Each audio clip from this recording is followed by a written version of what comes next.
Japan's military spending has reached its highest level since the end of World War II. $315 billion over 5 years, a budget that will push it to become the world's third largest military spender. Politicians in Tokyo are announcing new weapons systems almost every month. It sounds impressive, but the people who have to fight with these weapons have serious problems with several of them. Today, we're going inside that tension. 7 weapons that look great in a press conference but create real headaches for the people who have to operate them, crew them, and defend Japan with them. Weapon 1. Tomahawk Cruise Missile. Start with the headline buy. In January 2024, Japan signed a deal for 400 Tomahawk cruise missiles, 200 Block 4 and 200 Block 5 variants, with a range of up to 1,600 kilometers. That puts Chinese and North Korean military bases well within striking distance. Politicians love this. It gives Japan what they call counterstrike capability, something the country hasn't publicly claimed since 1945. Prime Minister Kishida pushed it hard. The generals? Not exactly popping champagne. Here's the core problem. Tomahawks are sea-launched. That means Japan's Aegis-equipped destroyers become the primary platforms for delivering them. But those exact same destroyers are already loaded up with one of the most critical missions in the entire defense architecture: intercepting ballistic missiles. If you're using your Aegis destroyer to fire Tomahawks at targets on the Chinese mainland, you've just pulled it out of the missile defense network at the worst possible moment. Gitadi? Untrained analyst Jeffrey Hornung noted this tension directly. The more Japan relies on ship-launched Tomahawks as its strike option, the more those destroyers get pulled between 2 demanding missions simultaneously. Generals understand that multi-mission platforms stretched across competing priorities in a real conflict aren't just inefficient, they're dangerous. There's also the question of targeting. Japan currently depends heavily on U.S. reconnaissance assets to actually find and confirm targets. So this sovereign counterstrike capability isn't fully sovereign yet. You're borrowing American eyes to aim your own missiles. That's a dependency the JSDF finds uncomfortable. Weapon 2, F-35 Fleet, 147 aircraft.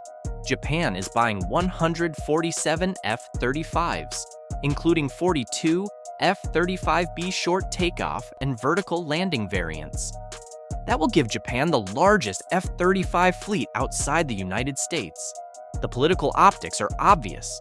The most advanced fighter jet on the planet, in numbers that signal serious intent. The operational concerns are quieter, but real. The F-35's entire combat philosophy is built around networked warfare. The plane is essentially a flying sensor node that shares data with everything around it. That's also its vulnerability. Researchers have documented how the PLA has specifically developed cyber warfare capabilities to target the F-35's highly interconnected computer systems. China's military hacking units have previously penetrated U.S. defense contractors working on F-35 components. An aircraft this dependent on its software and data links becomes a target not just in the sky, but in cyberspace. And Japan's cyber defenses are still catching up to the threat. Then, there's a problem that's almost embarrassingly practical. Japan doesn't have enough pilots, maintainers, or support personnel to operate this many cutting-edge aircraft effectively. The JSDF has been missing its recruitment targets every year since 2014. As Brookings researchers pointed out, acquiring the most advanced fighter is of little strategic value if there aren't enough people to fly and maintain them. That's not a future problem, it's a current one. The F-35B's STOVL capability, designed for Japan's converted Izumo class carriers, is genuinely impressive. But that lift fan system reduces internal weapon storage, and the aircraft has to carry weapons externally to maximize firepower. which kills its stealth advantage. A ship-based F-35B loaded up for a strike mission is no longer a stealth aircraft. Politicians don't usually mention that part. Weapon 3. Converted Izumo-class carriers. Politically, this is one of the most loaded items on the list. Japan's 2 Izumo-class helicopter destroyers are being converted to carry F-35B fighters, effectively giving Japan its first aircraft carriers since World War II. The LDP has wanted this for years. The symbolism is enormous. JSDF planners have a more sober view. These are light carriers, around 27,000 tons, and they can realistically operate only around 12 to 14 F-35Bs each. They lack catapults for heavier, longer-range aircraft. Their defensive capabilities against modern anti-ship missiles, particularly China's DF-21D carrier-killer ballistic missiles, are limited by their size and the sensors they can carry. In any serious high-intensity conflict in the South China Sea or around Taiwan, deploying a surface carrier within range of those missiles is a choice that military planners would think about very carefully. Politicians presenting them as a power projection asset tend to skip over what it would take to actually protect them in a war. Weapon 4. MV-22 Osprey. In November 2023, the U.S. Air Force CV-22B Osprey crashed off Yakushima Island, killing 8 airmen. Japan's chief cabinet secretary immediately said the U.S. hadn't provided sufficient explanation of the aircraft's safety record, and Japan's defense minister formally requested that all Osprey operations in Japan be suspended pending safety confirmation. Japan itself operates the MV-22 Osprey. Its politicians push for the purchase because the aircraft's combination of helicopter and fixed-wing performance looks ideal for defending Japan's remote southwestern island chain, the Nansei Islands, which stretch toward Taiwan. Fast, long-ranged, and able to land without a runway. The problem is the aircraft's history. The Osprey has a well-documented safety record that makes military planners nervous, with mechanical complexity, particularly the propetor gearbox system, creating failure modes that don't exist in conventional helicopters. For missions that involve inserting troops onto contested islands far from the Japanese mainland, an aircraft with this kind of mechanical track record gives operational planners pause. The presence of Ospreys around Okinawa has been a source of persistent protests from local politicians and citizens precisely because of safety concerns. The generals running those island defense plans know what those concerns are rooted in. Weapon 5. Aegis System-Equipped Vessels, ASVS.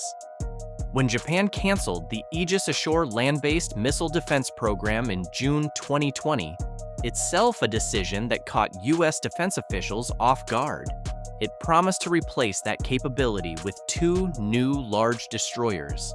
The Aegis system-equipped vessels, displacing around 12,000 tons with 128 vertical launch cells each, are now under construction, with the first expected around 2028. Politicians point to these as the solution to the Aegis Ashore cancellation. Defense analysts point out the math. Land-based systems are, by definition, always on station. Destroyers need maintenance, refueling, crew rotations, and port time. 2 ships cannot provide continuous coverage the way 2 fixed installations would have.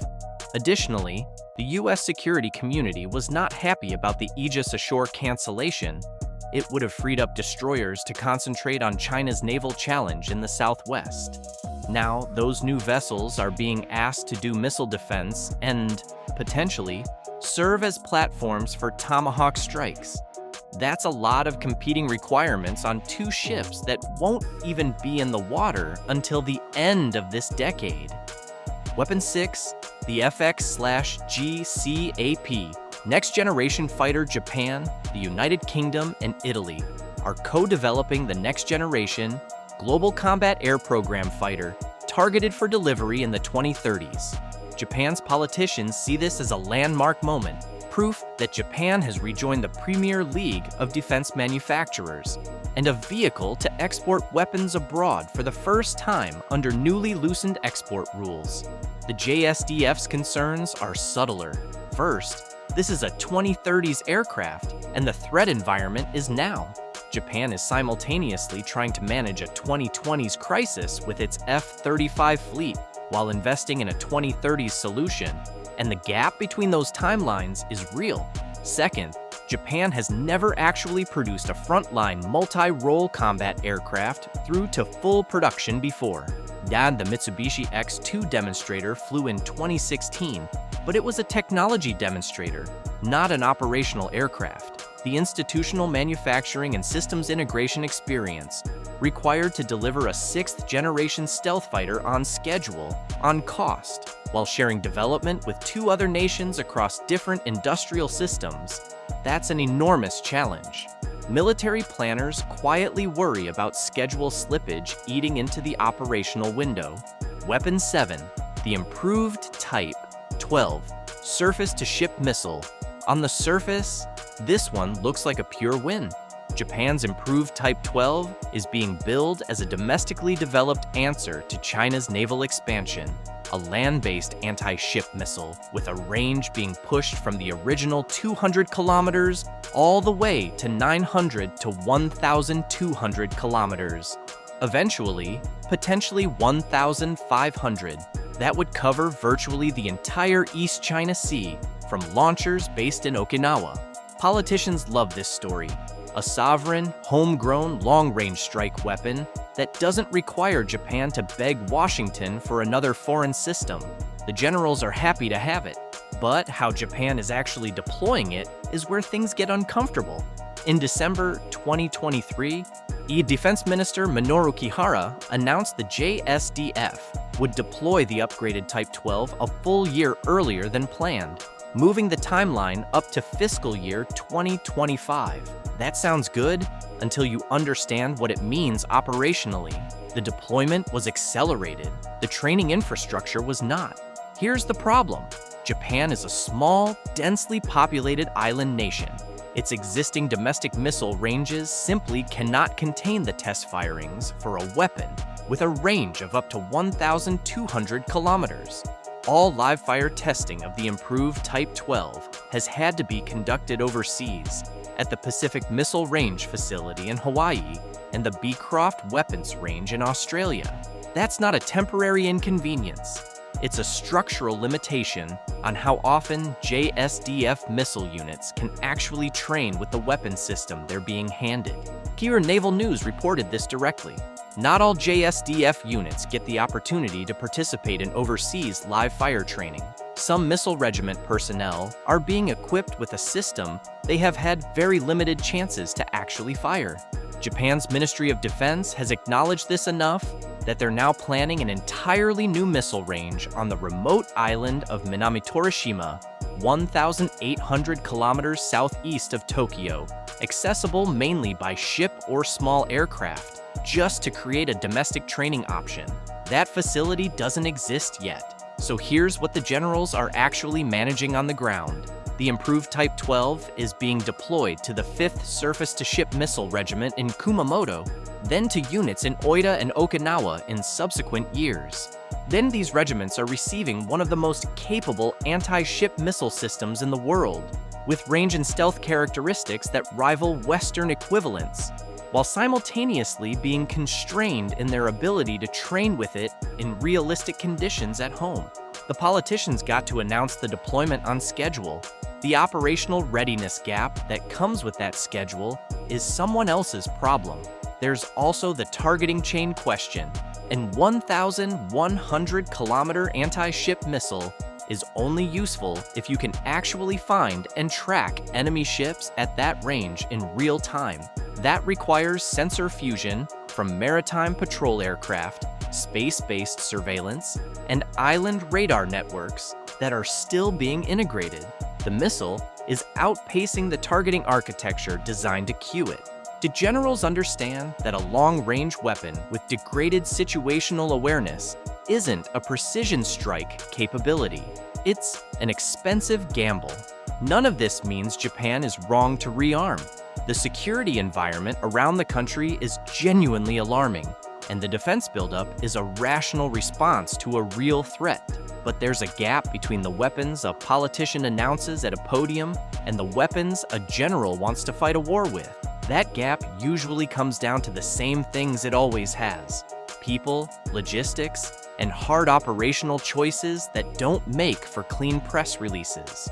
Japan is spending $315 billion to close a security gap. Whether it's spending it on the right things and in the right order is a question the generals are asking. It's probably a question the rest of us should be asking too.